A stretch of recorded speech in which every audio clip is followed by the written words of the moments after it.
audio check. How's this going? How's it sound? Hey guys, I'm sure you read the title for this video. So I'm going to be telling you seven different ways you can kill an artist. Alright, so before we get into this video, I'd just like to say this video is sponsored by Psych. Do you really believe me? It's not yet the time. Very soon. Anyhow, so 7 different ways you can kill an artist. What I mean by kill an artist is not literally to kill an artist. Hope you didn't think that when you click this video, because that's not what I meant. What I meant by kill an artist is killing their artistic drive or their zeal to keep producing more or creating more artistic content. So why is this video important? I'm sure in your inner circle of friends, your guys, your G's, your homies, at least one of them is an artist. One of them should be an artist. If you don't have an artist as a friend, you need to meet more people. Alright, so maybe somebody in your inner circle of friends is an artist. Maybe they paint, maybe they draw, maybe they create comics online, or maybe they're into photography, filmmakers, maybe they write poems or scripts, something like that. So different kinds of the artistic form, but one of them is your friend. And being an artist is not like any other trade, because it's a little bit different. Artists tend to have this it's very different psychological makeup because of the work that they do. So in trying to be there for your friend or supporting your friend, you might actually be hurting his artistic flow or his artistic drive. And also there are some things you probably didn't even know you were doing that it was just outright wrong. You shouldn't be doing it to an artist. So this video, I'll just be telling you 7 different ways you can kill this artist. Kill their drive, not the actual artist. Alright, so number 1 way to kill an artist is by not giving them attention. I'm sorry, it's about to rain like really crazy, so you're going to be hearing a lot of whoa. So try bear with me. So number 1 way is by not giving them attention. What I mean by not giving them attention is, if an artist creates something, they have worked really hard on it. They've sat down, they've really thought about this, they've put the pen on paper, they've started creating. So their brain is creating a baby. So they are done. Their mind baby. They post it out there. They leave it out there for people to see. Artists love attention. And when you're not giving them attention, you're actually killing them.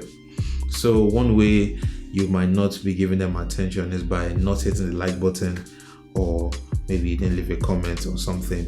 So you just saw their work and like, okay. So just doing that, by not supporting that artist by at least a like, or maybe sharing it with somebody if it was really good, you're actually hurting that artist. Because when you create something you worked really hard on, you really want people to at least give feedback on what it was. You're really creating something, you want people to see, to get people's reaction on it. So by not giving them attention, you're actually hurting the artist. Number 2 way you might be killing an artist is by not valuing their work with your money. So there are many people like this. I'm going to be shaking a lot of tables. So there are people like this, their friend is an artist, and then they personally need some work done. Maybe they need a picture taken, they need someone to shoot their video or something, or maybe they're in business and they want someone to shoot something for their business. So just because your friend happens to be a photographer or a videographer, or maybe a musician or something, you want to use the friendship card to exploit them for their creative assets. It's not right to do that, because when you do that, you're actually really hurting them, because they spent a lot of time training to get the skills that they have right now, and you, by not supporting them and their business, you're actually doing them a lot of bad. I mean, you think, oh, you're just my friend, we'll just do it. I mean, yeah, some artists say, all right, so since you're my friend, you might not have to pay so much, or probably I'll just do it for free for you. But that's the artist's call and not really yours. So if you have a friend who's an artist and you want some work done by him or her, don't, please value them with your money. By not valuing them with your money, you are killing that artist. So number 3 way you can kill an artist is by always wanting to criticize their work. I mean, it's even worse when the person who is criticizing is not an artist in that field in any way. So, take for example somebody who is not. I mean, I'm a photographer, so I'm going to use a lot of photography examples. Take for example somebody that's not a photographer. He sees your work, you take a picture, and then instead of giving compliments, they always want to criticize and nitpicking their friend's work, and it's a really bad thing to do. Seriously, I mean, they worked on this, they shot this picture, and then you're able to come from the blues and start criticizing them. I mean, you have no experience in the field, so why not just leave it to the experts? And rather than just pointing fingers at errors, you celebrate them for the good things that they did. I mean, even though you do have a clue that okay, this was an error, and you want to correct them, you could use the sandwich method: compliment, criticize, compliment, sandwich method. So rather than just criticize them, and please if you are going to criticize an artist, criticize them in a healthy way. I mean, criticize them in a way that will actually help them, do better. You not just lambaste them and then just go away like it's not right. It's just very wrong. So always wanted to criticize an artist is one way you're killing them. Alright, so number 4, the fourth way you can kill an artist is by always wanting to give business advice. Okay, so here's what I mean by that. Take for example, your friend is an artist, right? And I'm going to use another photography example, is a portrait photographer. And is shoots a lot of good portraits, you like them. And in a way of being their friend or trying to support them to help them make more money or something, you might maybe advise them to go into wedding photography because you think, well, wedding photography, a lot of people are taking weddings and wedding photographers get paid a lot. It's good. I mean, yeah, you want your friend to make money, you want your friend to win. That is good. But then always pestering them on this particular thing. I've always want to advise them on business plans to take might not always be the best thing to do. The reason why is because an artist, a good artist, is not actually focused on always trying to make money. They're rather more interested in getting better at their work and making a better, bigger name for themselves. Money is not always the number one thing, but it's definitely not the number one thing in the mind of a good artist. So by always wanting to give business ideas that will bring more money, it could be good, and yeah, please sometimes do give. If you find a way that could help your artist friend, please do that. But don't always feel like you always have to be the one going through their business and finding different ways for them. It's supportive, but at times you just don't get it. Sometimes it's just not about money. Sometimes they might want to give somebody a shoot pro bono. It's not really your business. I mean, so it's just what they want to do, is how they want to do the work. So it's their call, really. Anything they want to do with their business, be supportive for them, but I mean, don't pester them on it. It's their business, it's their call. So one way you can be killing an artist is by always wanting to give them advice on their business. Okay, my number 5. This one is bad. Alright, so number 5 way you can kill an artist is by not recommending them for jobs. Alright, there are some people, if you're watching this, I want you to listen very well. There's some people who, they hype their friend on, social media. They're like, wow, this guy's awesome. Their work is great. I mean, they're writing wonderful. They can speak to the heavens. They are shooting. They got the angles, everything. Their editing is lit. But then behind the scenes, let's say somebody else who needs a photographer, needs a musician, or needs a writer. Instead of you to recommend that friend that you were just hyping up like a beast, you just give somebody else, like you recommend somebody else for a job, or probably just say, I don't know anybody. Why would you do that? Why would you be two-faced? Why would you hype them up on social media, but then when they really need you to put in the most by recommending them for jobs, you don't do anything, you recommend somebody else? It's not right. It's totally wrong. That's just horrible. Seriously, if you're doing that, just stop it. It's bad. I mean, if you're supporting them on Instagram, you're supporting them on Twitter, you're supporting them on different social media platforms, how about just recommending them. It won't kill you, seriously. It's killing your artist. Alright, number 6. This one, I mean, I know I said that one before. Number 5 was bad, but this one, number 6, this is just the worst. It's just outright the worst. Okay, look at this. You meet an artist, you meet your friend an artist. Let's say you haven't met him in a long while, college reunion or something, and you meet your artist, and then he says, and you ask him, "Hey, what are you doing?"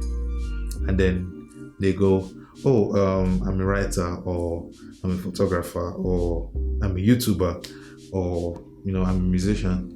And then you go, "All right, nice. But what's your real job?" You see that statement, "What's your real job?"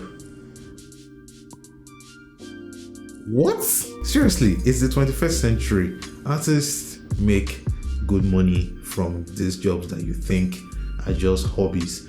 I mean, there are people who quit their full-time jobs who are probably being paid in their millions just to, quit and become full-time YouTubers, or focus full-time on their music, or focus full-time on their photography. So asking them, "What's your real job?" is just horrible. Seriously, don't ever do that. That's just the ultimate slur. If your friend is giving their all, going full-time in their artistic field, support them and recommend them and wish for the best for them. Don't go asking them and feeling like they are not serious, because I mean, just as serious as engineering is, it's also a very proficient trade that they are investing all their time and money into. So please respect their profession and don't go asking them what their real job is. It's wrong. Alright, so we made it to the last one, number 7, and that is putting artists in a box, labeling them, restricting them to labels. What I mean by this is artists don't like being boxed in by the status quo, or they don't like being put, or they don't like labels being put on them. So if you're restricting your artistic friend, or you're restricting your fellow artist to a particular section of that artistic discipline, you're actually not doing a lot of good. Artists don't like being put in boxes. I'll say that a million times. Take, for example, in the photography industry, a photographer, you might say photographer on his Instagram, he posts a lot of street photography. He does a lot of street photography, and yeah, he might like a lot of street photography and probably might call himself a street photographer, but if I know an artist very well, I know for a fact that although they really enjoy one part of photography and might probably be their first love, they also like other kinds of photography. I mean, they could also like weddings, or they could also like portraits, they could also like studios, they could also like light painting. So, putting labels on a photographer, or maybe an artist or a musician, just restricting them to just one box, it's bad. And I'm also talking to fellow artists who are watching this. Don't confine yourself to certain labels, even though you might have one section that you really shine at and it's good. It could also help you getting businesses. If clients are looking for people who are good in, let's say, fashion photography, if your entire portfolio and your catalog shows a lot of fashion photography, you're more likely to get hired by them. But restricting to yourself to just one part of photography or maybe one part of the artistic discipline is it's definitely not good for your artistic flow, and it really traps you, and you're just turning around the same spot. The thing about branching out and trying out new things is that when you try out new things, whatever it is you learn, even though you might not do it excellently well, whatever it is you learn from trying out that new thing, you could use it later in applying it to what you love the most. You could learn something in car photography, and even though you didn't take the best car photograph ever, you learned something in trying to shoot a car and you applied it in your wedding photography. I mean, it sounds obscene, right? I mean, what can you learn in car photography that can be wedding photography? Who knows? I mean, that's what makes you special. You learned something there, you applied it, and the world had never seen it before, and you are credited. So, if you look up at all the major photographers in the world, they don't like being put labels on. They don't like labels being put on them. They might people might address them as street photographers or fashion photographers or wedding photographers or portrait photographers or more journalistic style. Then people might try to restrain them to that. But if you ask them, what do you say you are? They'll say, I'm just a photographer. I don't like being put labels on. So photographers, artists, musicians, please don't put labels on yourself. And if you're a friend of an artist, please don't put labels on them. Let them be. Okay, so you know that saying, jack of all trades, master of none?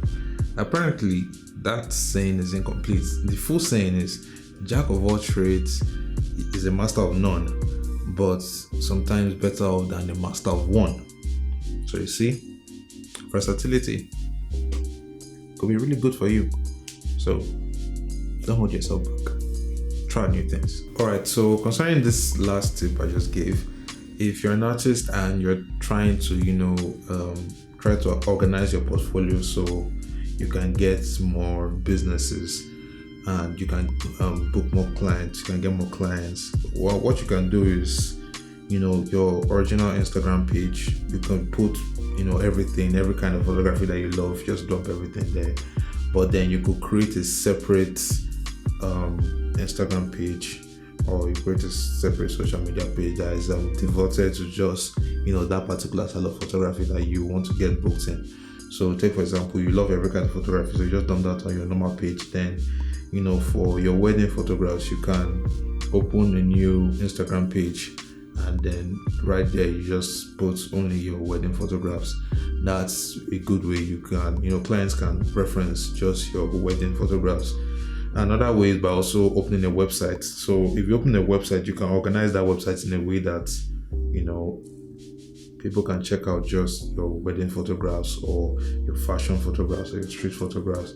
So, that's one way you can organize your portfolio. So these two ways are surefire ways that you can really, organize your portfolio in a way that you are not restricting yourself, and you're also being professional enough to impress clients so they can book you. All right. So thank you for sticking to the end of this video. Seriously, I appreciate it. So if you've made it this far and you haven't subscribed, please subscribe. Is it here? I think it's here. So subscribe and make sure you hit that bell icon so that you can get notifications when I post new videos. I try posting, once a week. So it's something like a madness. So I post once a week, and if you want to know when I post, please just hit the bell button so you can get the notifications. If you feel like this was helpful, please share this with someone else.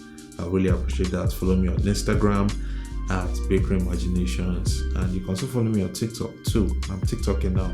Follow me on TikTok also at Bakery Imaginations.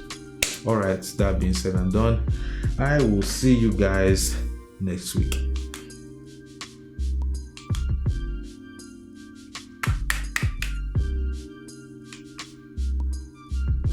Seriously?